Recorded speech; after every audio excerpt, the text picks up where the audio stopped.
last talk of the week. My pleasure to introduce Guilherme Silva from Universidad São Paulo. He's going to tell us about deformations of orthogonal polynomials, stochastic growth models, and integrable systems. Thanks a lot, Diogo. Yeah, so, because of tradition, I tried also to find myself in 2015. I didn't come to IMPA in 2015, but the first time I came was a while back, 2010. You see, and just to get embarrassed, here I am, here in the back, no beard, but I don't want to get embarrassed on my own, just alone. So here's Mateus as well. You see, he was also there. And I have to confess that I had to ask him to find him in the picture. I could. I like this picture for several reasons. It's like a representative of what IMPA means to Brazil. Things collapse. Okay, we're back. Many of the kids, I would say, who are in this picture, they are actually now mathematicians, grown-up mathematicians working in Brazil in several different places. So this was like a conference for undergrads that happened in IMPA, Jornadas de Iniciação Científica. That was 2010. And I didn't really meet Mateus right in that conference. At least I don't remember talking to him. I certainly saw him there. But just a few months later, we followed a course here together. And that's when I met Mateus.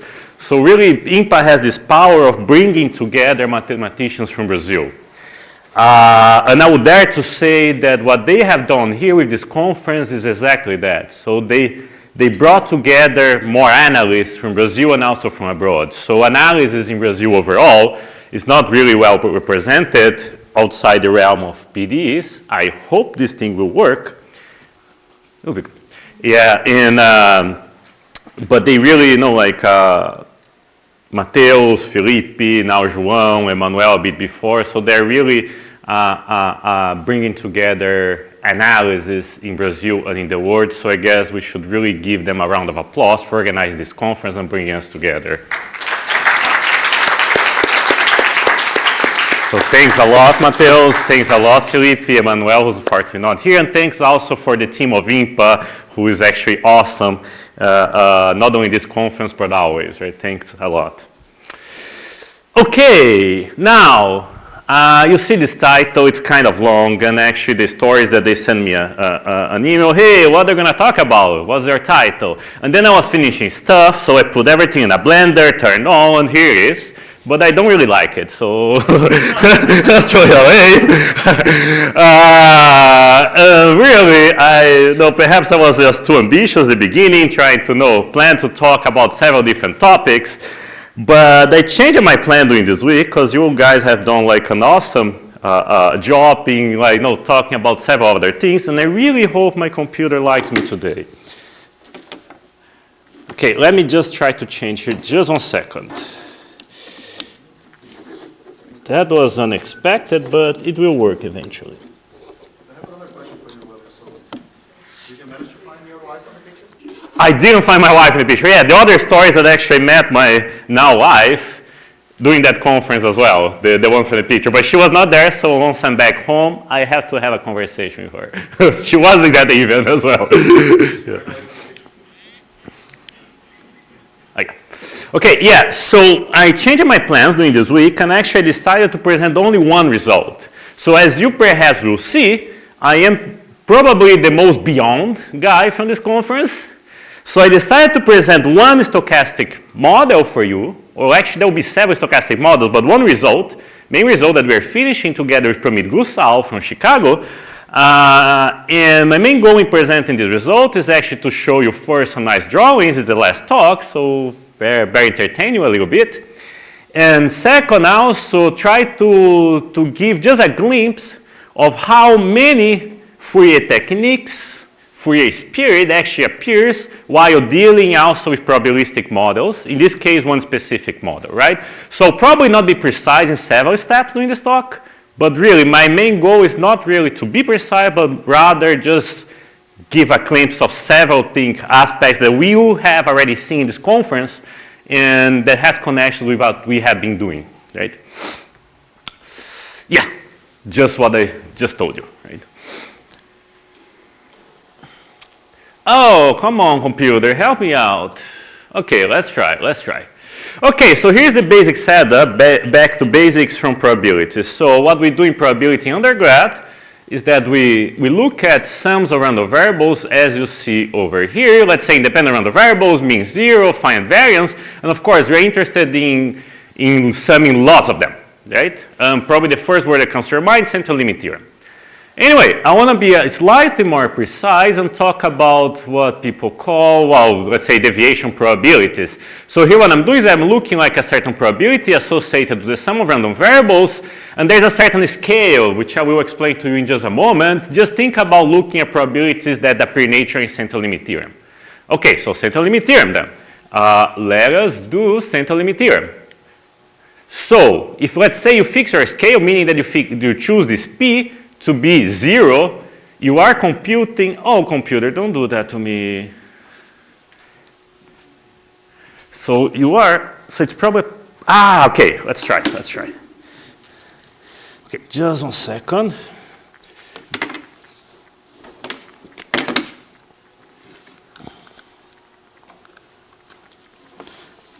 Fingers crossed.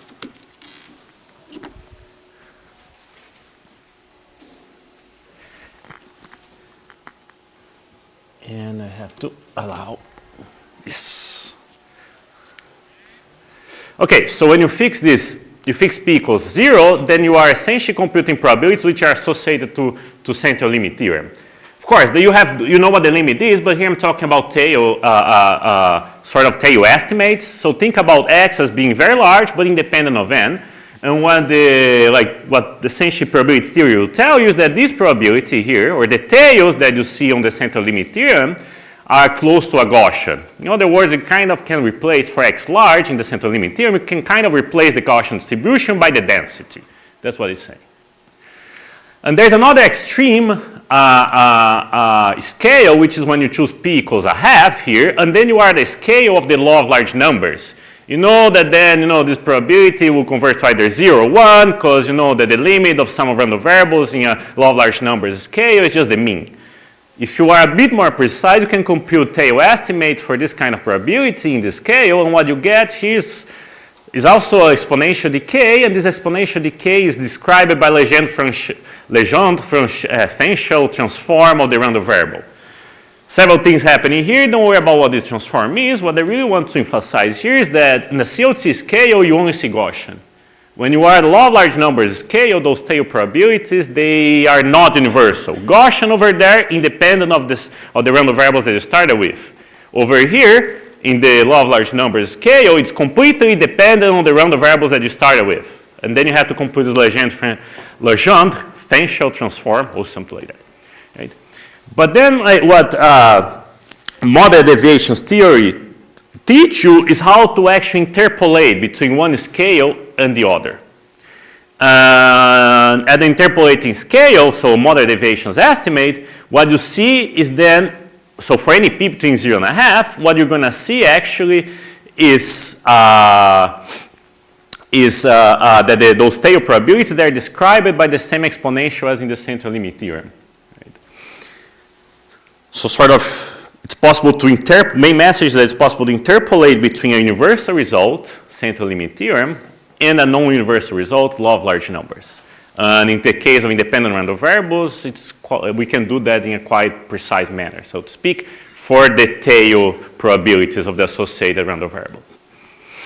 Okay, so I want to talk about some model deviation estimates, but for another model where there are correlations. Over there was independence, but now for us, there's going to be correlations. First, I have them to introduce you the model, of course, and the model is what's called six-vertex model.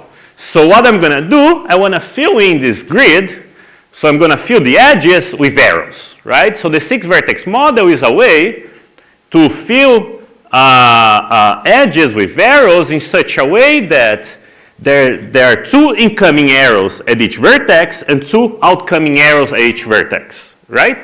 And then if you make some count, you're going to see that there are 6 possible ways to do it. So let's start doing it. So here's one way. So you put, let's say, arrows going through the vertex and arrows going downwards the vertex, right? And I'll call that type 1. And then there's an associated weight, omega 1, which is just a number. Think of it as a number, as a parameter, right? There are 6 of them. Here's the second one. Arrows now go upwards and to your left, right? Always 2 incoming and 2 outcoming. There is a third one. See there. There is a fourth one. There is a fifth one. You see, I have to keep filling them in. And then there's a sixth one over there. And you see that here, before I actually introduced it, if I want to introduce arrows here, I already have one going downwards. So I get a little bit more of a restriction. Anyway, this is the sixth type that you get, right? So what we need to do now is to fill in the whole thing with arrows. And depending on which arrow you see, there's going to be an associated number, associated weight, which is omega 1, 2, 3, 4, 5, 6, right? But actually, before doing that, I want to slightly change how you see this model. What am I going to do? I'm going to change upwards arrows by blue, arrows going to the right by blue as well, and the other ones by empty, right? Equivalent model, just different geometric representation, and here's how they look like, right? Just a slight change of geometry. And now I did it for all the possible, all the vertices in the grid, right?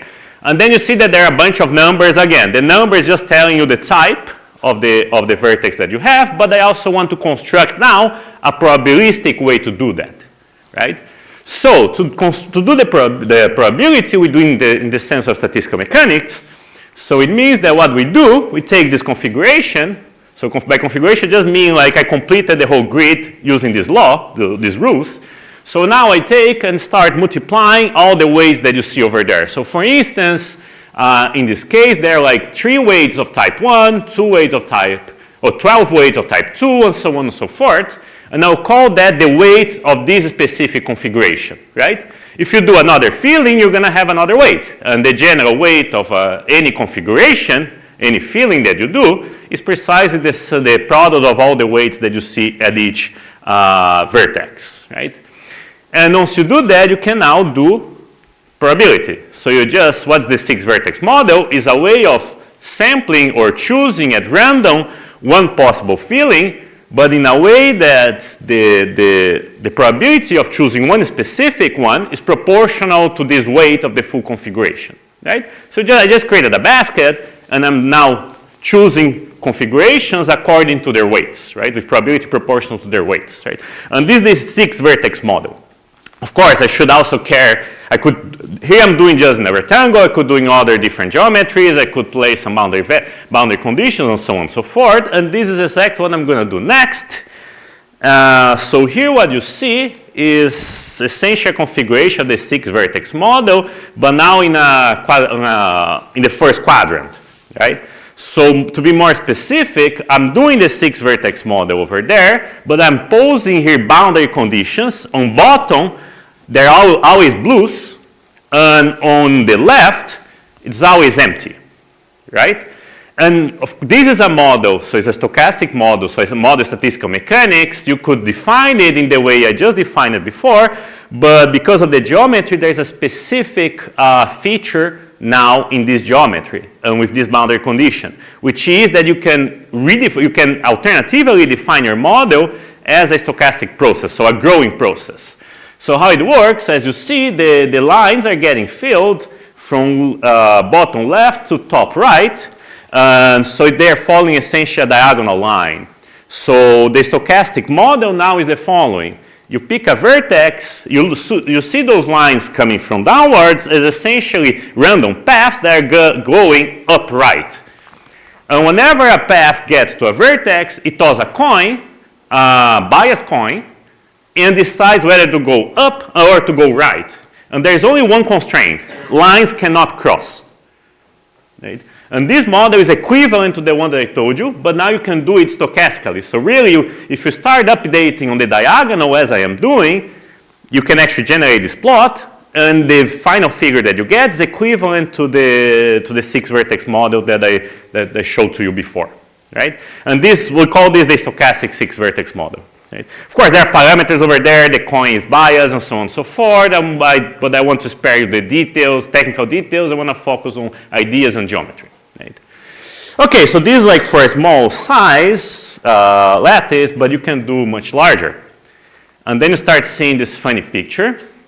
And you see that there is a cone getting created over there. If you are on the bottom of the picture, everything is frozen, as we say, in the sense that everything is deterministic, basically. You know exactly what's going on. Paths don't have much freedom, so they're just going upright, upright, upright, upright. If you're on the top of the picture, there are no paths over there. And then there's this transitional region where interesting dynamics is happening, and the idea is to understand those interesting dynamics, right? And how do you study that? So you take the picture, and then you fix, let's say, a point in space with certain coordinates, m and n, and then you draw a line, an horizontal line, to cross the vertical axis.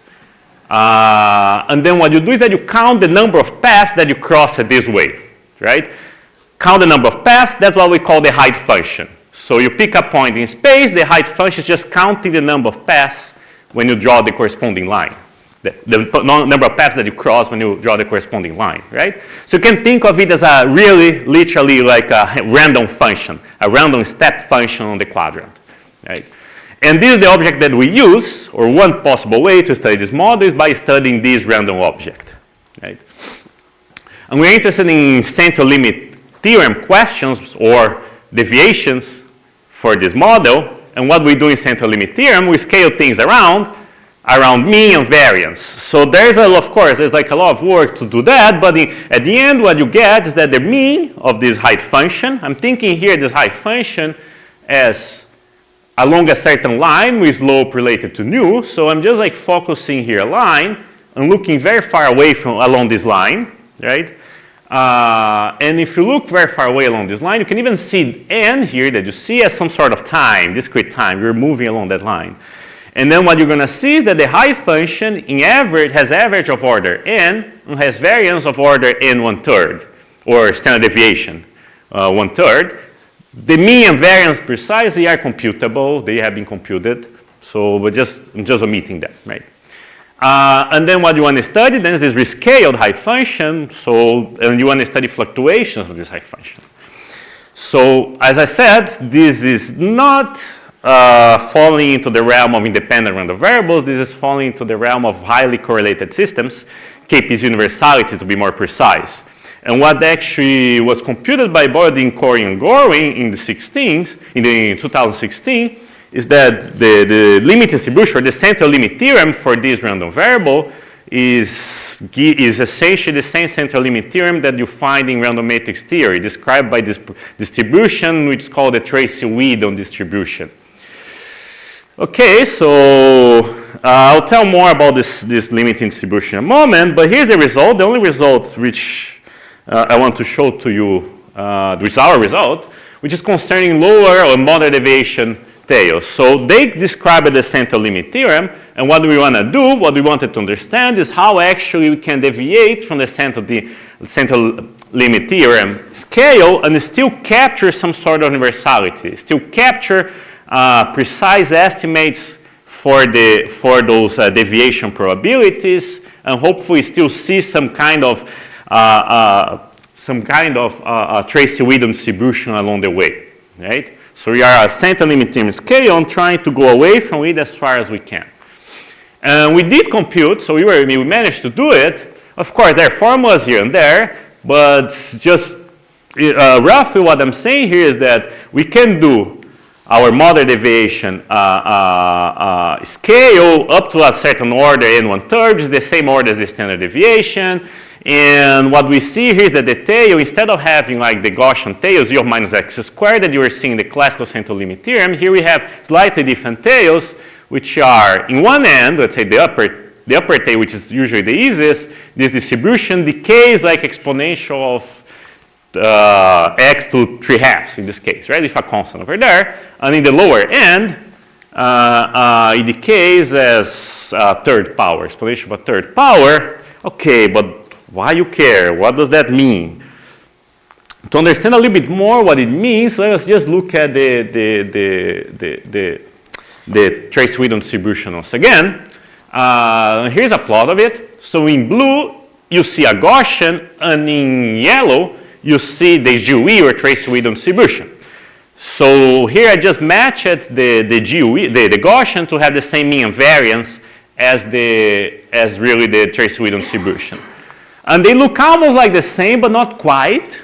So if you look here at the tails, what you're going to see is that this Tracy-Williams distribution, over here the Gaussian is like E of minus x squared. But the Tracy-Williams distribution over here is going to decay as exponential of 3/2 power. And over here the Gaussian is like E of minus x squared as well, obviously. But the Tracy-Williams distribution itself decays a little bit faster, which is like exponential of a 3rd power in this case, right? So what we are seeing here, and those powers and constants up front are exactly the same from our results. So what we are actually saying, in fact, is that the central limit theorem for the stochastic 6-vertex model still goes through down to a scale, which is this scale n 1/3 of the standard deviation of the model. Right? So this is really the result that we got. And again, just a brief description, because I've been talking about Tracy-Williams distribution, but why is it? Well, there's a whole story underneath it. It appeared first in randometrics theory in the early 90s, and then in the late 90s, it was discovered that actually it's a universal distribution appearing laws of growth models as well, among many other areas. There are several ways to introduce it. None of those is as explicit as a Gaussian. The one that I find perhaps more convenient is through integrable systems, which was in the original title of my talk. So how do you define it? So what you do, okay, it's a distribution, so a function between 0 and 1.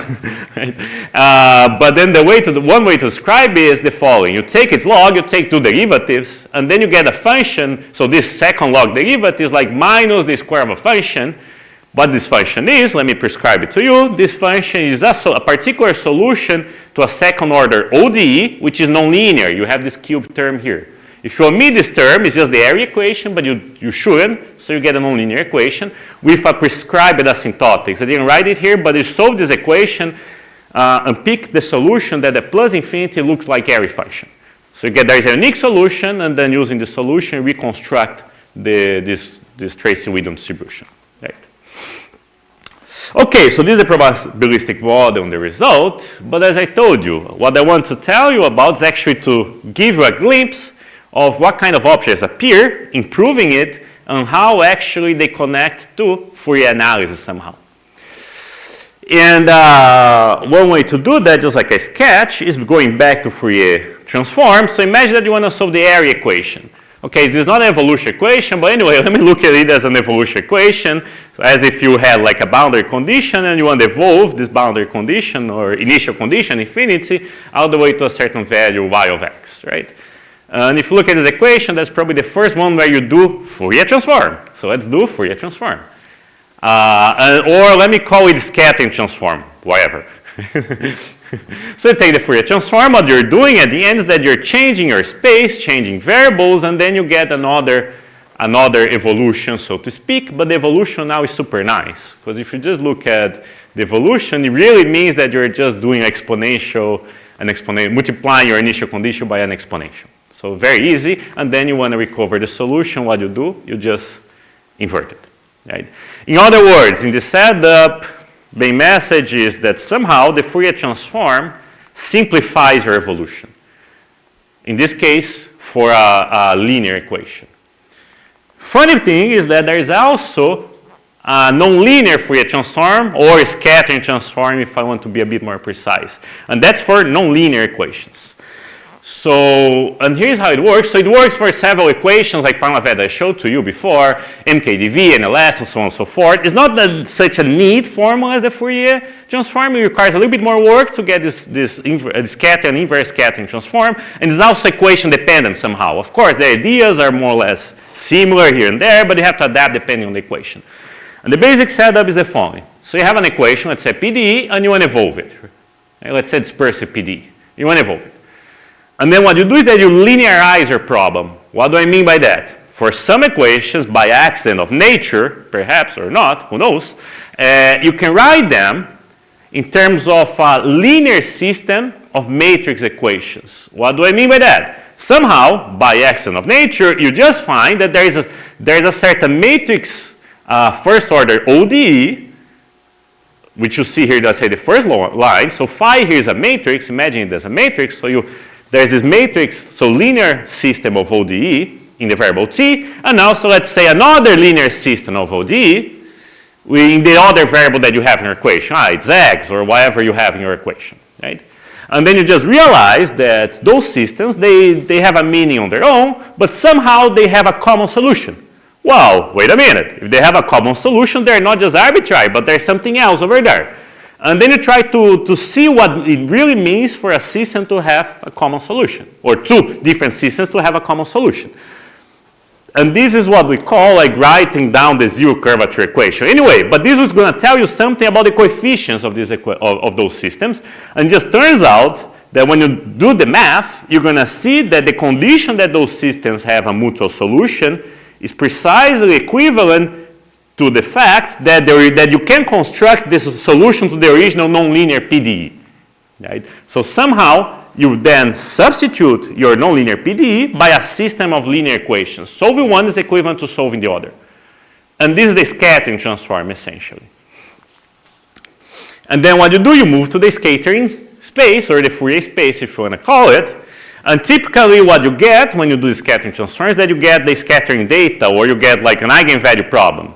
So typically what you do is you look at the second equation, you compute eigenvalues over there, to the associated spectral problem, and then on the second equation, but then you plug in the first equation, which is the evolution. And it just turns out that by miracle of nature, or not, this evolution is extremely simple. The evolution of your eigenvalue, of their spectral data, is very simple, and you can compute it exactly. Just as before in many cases, just like an exponential that appears to evolve your spectral data. And then what you have to do then is, okay, I evolve my equation, so let me then go back. And then what I do what is called inverse scattering problem. Right? And here's where Fourier analysis is coming to play as well. So typically, or not always, but in many cases, it turns out that solving this inverse spectral problem is essentially solving a singular integral equation, or what I will call a Riemann-Hilbert problem. And Riemann-Hilbert problem is going to appear later. Right? So I'll give you one concrete in just a moment. Yeah, so that was kind of the sketch of what's going to happen next. So I'm going to introduce to you now several quantities that probably you have seen here and there. Eventually, at the end of the day, you're going to see that to actually do asymptotics, to do some analysis like for the height function of the six-vertex model, you're going to have to do asymptotics for some of those quantities. And that's precisely when these scattering, inverse scattering methods come into play. And then you apply your math, your favorite math over there. Right? But okay, so let me then now be concrete with what objects allow us to connect probability with analysis, right? And then I have to talk about orthogonal polynomials, which appeared here several times. And here, it's for us enough to talk about orthogonal polynomials, let's say for exponential weights, right? So okay, you just take like your favorite, let's say polynomial v, if you want to feel more comfortable about it. And you construct this weight, so look at this exponential dx as a measure, you construct their corresponding monic orthogonal polynomials, right? V Gaussian means that you're talking about their meat. Okay, there's also associated to it the Christoffel-Darboux kernel, or reproducing kernel. What is that? You just sum over the first capital N, or the first capital N orthogonal polynomials normalized. Here I'm just adding the norming constant so that they are actually orthonormal polynomials. And I'm also multiplying here by square root of their weight, so that actually what I'm doing is that I'm summing orthogonal functions, or wave functions if you prefer. Normalize the wave functions in two variables, x and y, and this is what's called the Christoffel-Darboux kernel or producing kernel. And this is the central guide that describes probabilistic quantities. Right? Yeah, and that's why we care about it, actually. Yeah. Point being here that quite often this guy, this kernel, oh, it should be bold here, sorry. So this kernel can be used to describe probabilistic quantities in several models. So for instance, take it for granted, trust me, it works. So if you construct this determinant, so what is this? I'm taking the Christoffel-Darboux kernel, and changing here variables on my determinant. So like first row, I do k of x1, x2, x1, x3, x1, x4. Second row, k of x2, x1, x2, x2, x2, x3, and so on and so forth. So here I construct a big matrix, all of a function of two variables. I take the determinant. This is going to be a function of n variables constructed all of a kernel of two variables. Function of n variables, it turns out that this function actually defines a probability distribution on Rn. So then, okay, probability distribution, so I have random variables associated to it, call them random points. So what I'm doing is that this distribution is defining a way of selecting random points and random points on R. And it turns out that this structure that you're doing is that you're defining random points through a determinantal point process. Determinantal point processes have appeared before here. Right, Ujué? So if you remind from Ujué's talk, she also mentioned and used actually determinantal point processes to construct like almost optimal point configurations, right? They also bring other areas, random matrices, Coulomb gas, no intersecting random walks, actually. They also serve as a good model for zero spacing of the Riemann zeta function. Anyway, lots of things over there. All this just to say that, no, we like them.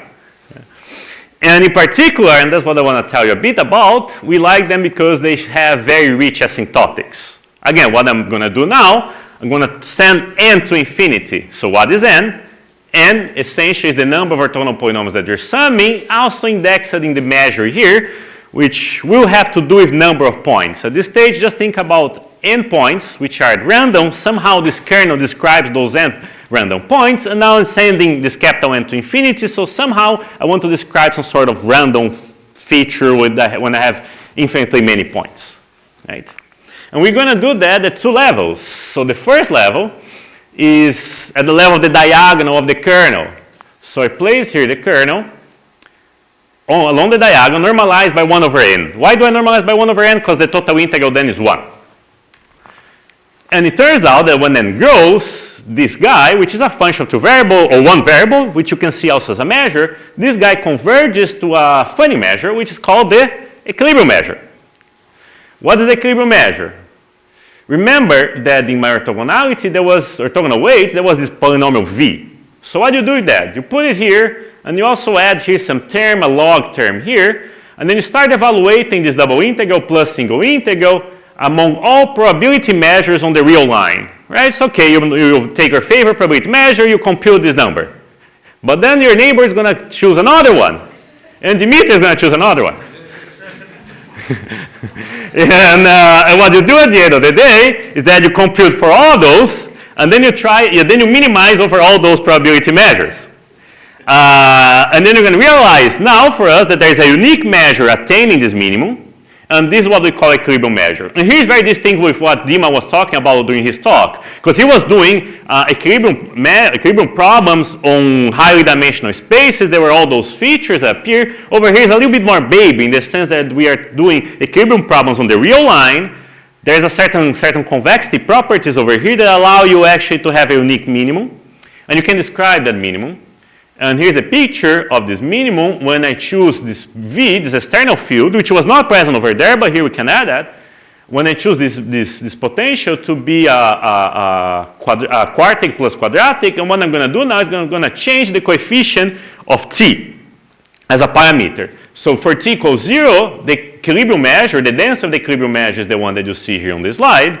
And when you start changing t, the density of the equilibrium measure starts to change, of course, and there are even some funny features. So for instance now, before the density was supported in one interval, now the density is supported in two intervals, for instance, right? Lots of nice mathematics happening over there. Physicists get crazy about it. Oh, phase transition, what not? And anyway, for us, just the picture, right? But features are happening. Features are happening, right? So this is the first asymptotic result I want to show to you, and again, connects back to equilibrium measures that we have seen here several times. Okay, I want to talk about one more type of asymptotic results, which are also quite popular, which is concerning local limits of the kernel. So the one that I just did was concerning global limits. So I just evaluated the kernel, the diagonal, normalized it properly, and send n to infinity. But now I'm going to do some sort of zooming.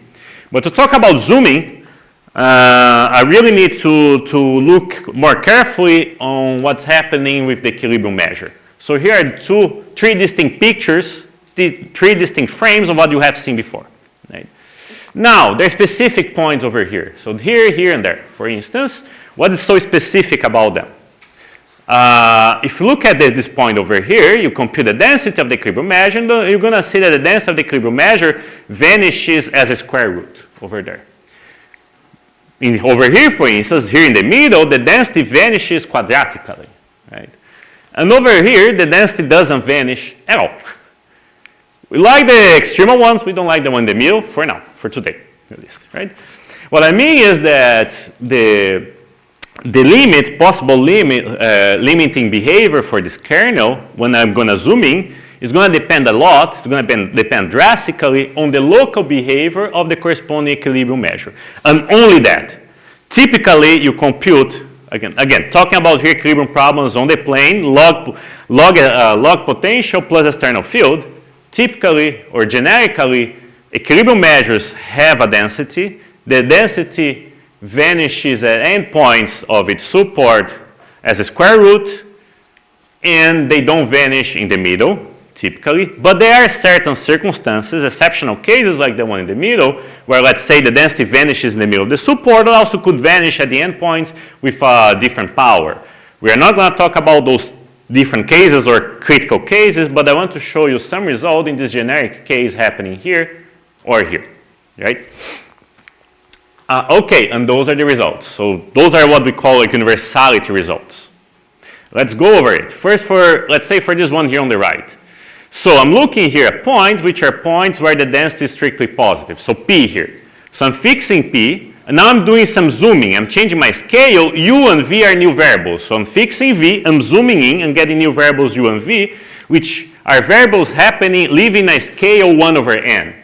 It turns out that no matter what point P you choose, no matter the V potential that you did before, that you started with, as long as you zoom in at a point where the density of the equilibrium measure is positive, in the limit you're going to see the sign kernel.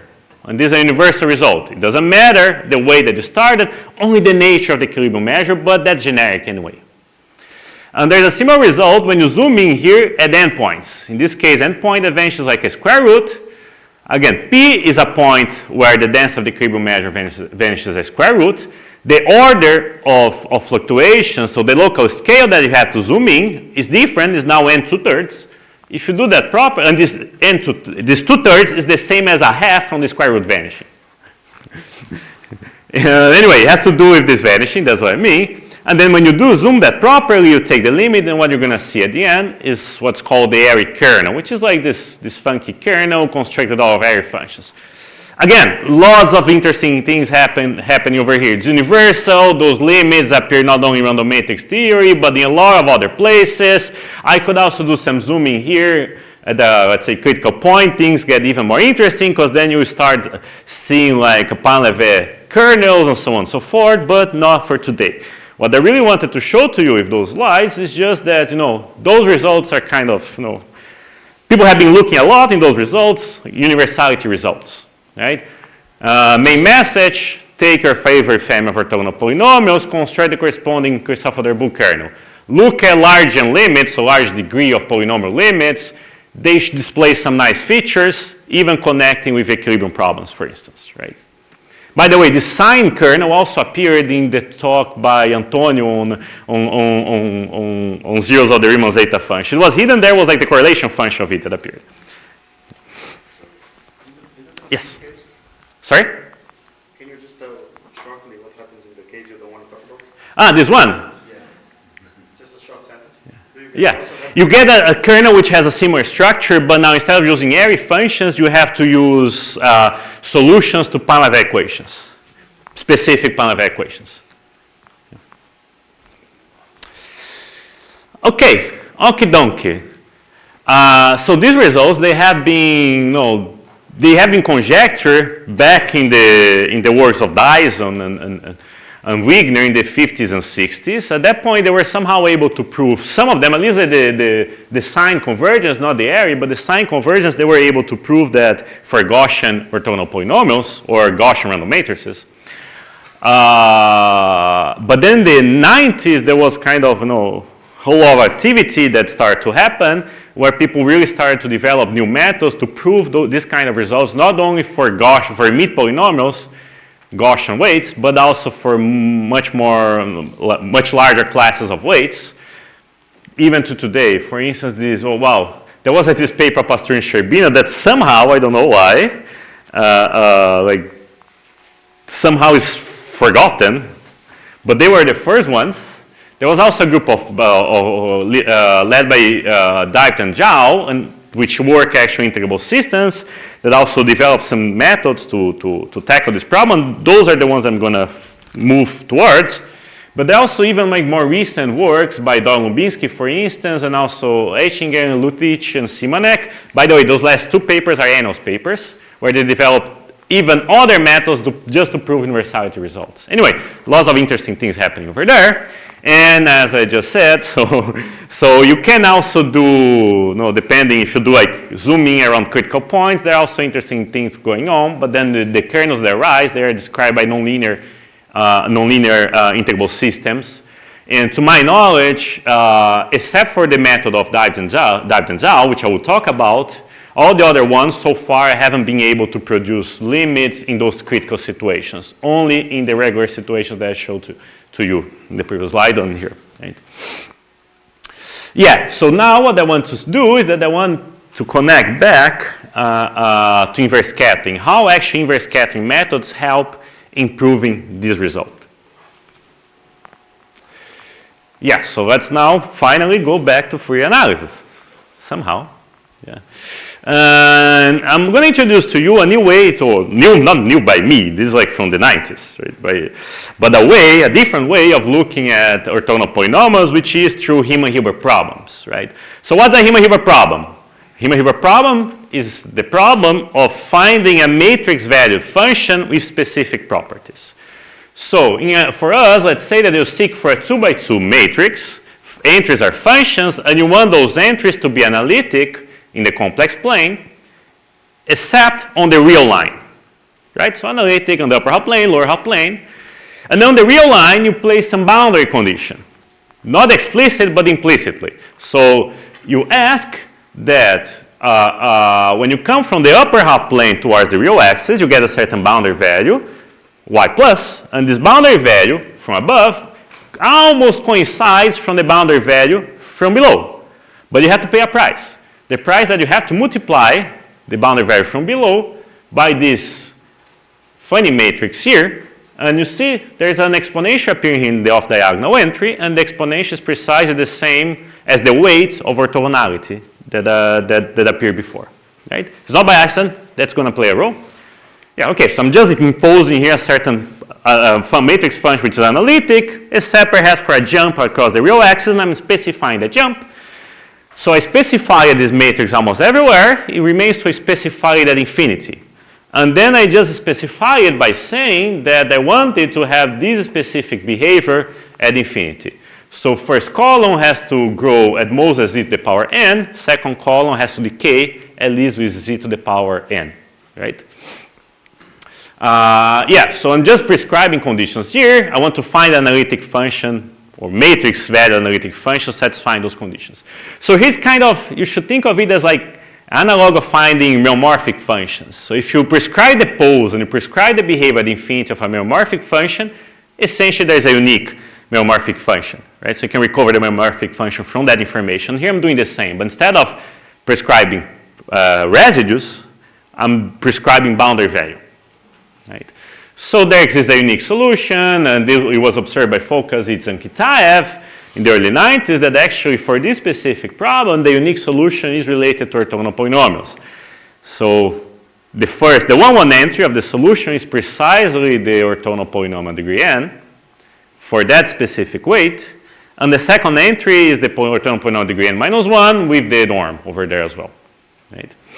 In other words, what we just learned is that, okay, you can define orthogonal polynomials by doing Gram-Schmidt, or you can define orthogonal polynomials by looking at this problem here.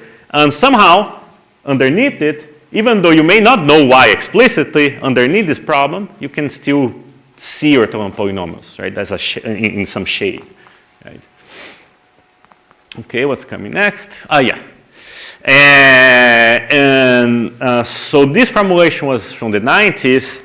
And then in the 90s, there was like this group led by Deift and Zhao who were studying nonlinear integrable equations. And in the theory of nonlinear integrable equations, Riemann-Hilbert problems appear as inverse scattering transform.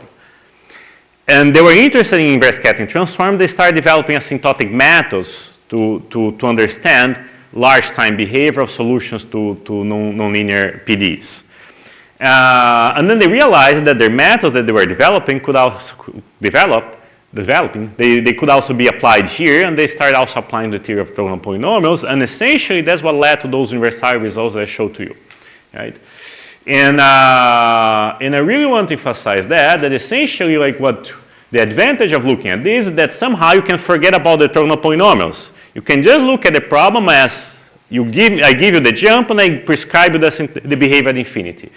And you forget about orthogonality and just look at the jump and behavior at infinity and kind of simplifies your problem and just try to perform asymptotics by looking at jump matrix and behavior at infinity. Right? And somehow then you can recover the asymptotic results that I told you about. I want to give you some little detail about that. Right? So this is the Riemann-Hilbert problem that you just saw before. So just some little detail. Usually this asymptotic method for matrix value Riemann-Hilbert problems goes by the name of non-commutative steepest descent method. Why? Because there is a commutative steepest descent method, which is a method of computing asymptotic behavior of integral transforms of the form that you see over here, and also that Diogo somehow told us about implicitly. So if you try to do asymptotics like for Bessel functions, like Diogo, for instance, needed them, one way to do asymptotics for very precise asymptotics for Bessel functions is actually through the classical steepest descent method, right? But over here we're interested in the non-commutative version of it, right? And the non-commutative version is to describe asymptotics of solutions to Riemann-Hilbert problems. So again, just to be very clear, so by Riemann-Hilbert problem, I just mean that, let's say, you give me a contour and and two matrices. What are those matrices? The jump matrix J, and another matrix that you're going to prescribe behavior at infinity. And I seek for a new function Y, such that it's analytic everywhere outside your contour. Along your contour, it has prescribed a jump, as you gave to me, and at infinity it has a certain prescribed behavior, right? So the method is nonlinear steepest descent method. It's a method that was tailored to understand asymptotic behavior of the solution to this problem without knowing the solution itself, just implicitly. And, yeah, so it was developed in the 90s by Deift and Zhao. Was applied for probabilistic models, as I showed to you before. And it also has implications in several other areas, right? So just to give a glimpse of how it works, or the idea, the basic idea underneath it. So the idea is that you actually start with the Riemann-Hilbert problem. You don't care about how the solution looks like. You care about the jump asymptotic at infinity. And guided by the jump and the asymptotic at infinity, you start performing transformations to your Riemann-Hilbert problem. Kind of analytic continuation. Think about, let's say, function equation for the Riemann zeta function. You don't know an explicit way to define the Riemann zeta function at first outside the real part equals 1 half plane, but then you look at the function equation and somehow you start learning a little bit more about the Riemann zeta function, other portions of the plane. So the idea is really to do some sort of, like look at identities for your jump matrix, and then those identities provide you ways of performing analytic continuation, but there are of course some guiding principles what you're seeking for.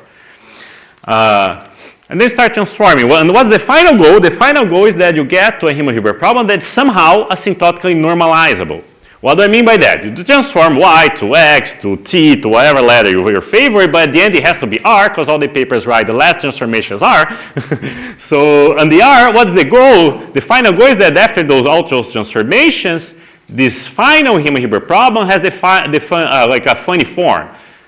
It has a certain jump, of course, perhaps even a different contour, and is normalized to identity at infinity. And what's so specific about the jump that you seek for? You seek a jump which is not identity, but asymptotically it is identity. It is explicit, and you can prove that this jump matrix is close to identity. Well, then let's see. I have a matrix R. I don't know what it is. I know that this jump is almost identity. So it's almost analytic across the contour. Well, an infinity is like identity. Wow, so then this function should be only one, or identity matrix, or not quite, or it should be close to identity, right? So that's the final goal of the method, and once you succeeded, you apply essentially now like a perturbation theory for Cauchy operators, and you can prove rigorously that if your jump matrix is close to identity, then the solution to the Riemann-Hilbert problem is close to identity as well. And you can do that in a very precise way. You can quantify what we mean by close to identity in this case. And then you start unfolding all your transformations. At the end, you had something close to identity. So at the beginning, you had something with nice asymptotics that you can control, that you know explicitly. Right? Yeah, now you unfold it. Yeah, I wanted to try the chalk, but I wanted to do some little calculation on the board, but you know, Jose Ramon doesn't want me to do it, so I better not do it. You know, because this last part is kind of simple too. There's a nice mechanics over there, but let's skip it and leave it for another day, right? Yeah. Okay, so a lot of things. We started with orthogonal polynomials. We understood that they somehow can be used to understand certain models of random points on the real line, and then we understood that they have some nice limits, and that those limits can be tackled using essentially Fourier-like methods. But I told you at the very beginning that we were doing not like random points, but we were doing stochastic six-vertex models, so now I have to connect the dots and finish, otherwise Jose Ramon is going to be on my toes.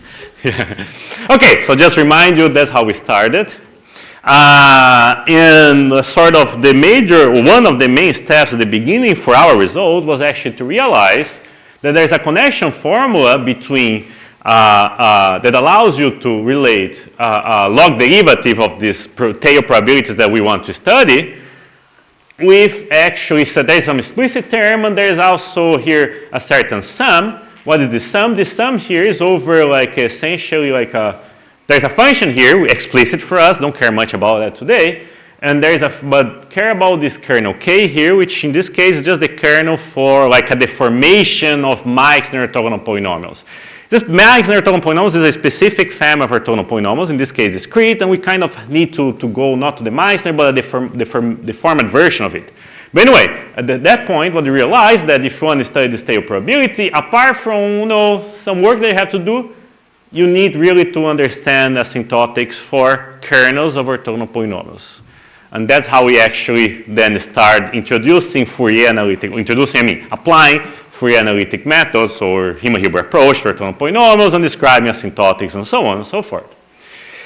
Of course, it's not only about Fourier analysis, but this approximation that you see here on the top relies heavily on probabilistic machinery and also theory of determinantal point processes. So it's not that it falls off just like out of nowhere. And in particular, I should definitely mention that the starting point for us is a formula that was obtained by Borodin Olshansky that allowed to connect growth models with the determinantal point processes. And then from that moment on, we start already at the level for determinantal point processes. And then we have to turn in the machinery of really determinantal point processes and orthogonal polynomials and so on and so forth. For that result, okay, I showed to you asymptotics in terms of sign and airy, but when we needed to do that for the stochastic six-vertex model, it turns out that we have to go through several critical kernels, not really the ones that I showed to you. Asymptotics, they're a little bit annoying. Not annoying, they're actually interesting at the end of the day, but it's kind of demanding, technically speaking. And at the end of the day, also what you see is that what we are doing has interpretations also in terms of integrable systems and also in terms of phase transitions in Coulomb gases, although it's better that I don't talk about it because the baby's calling.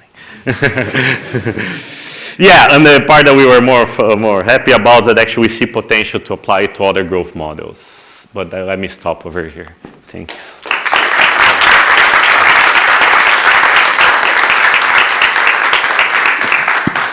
Thank you very much for the highly personalized talk.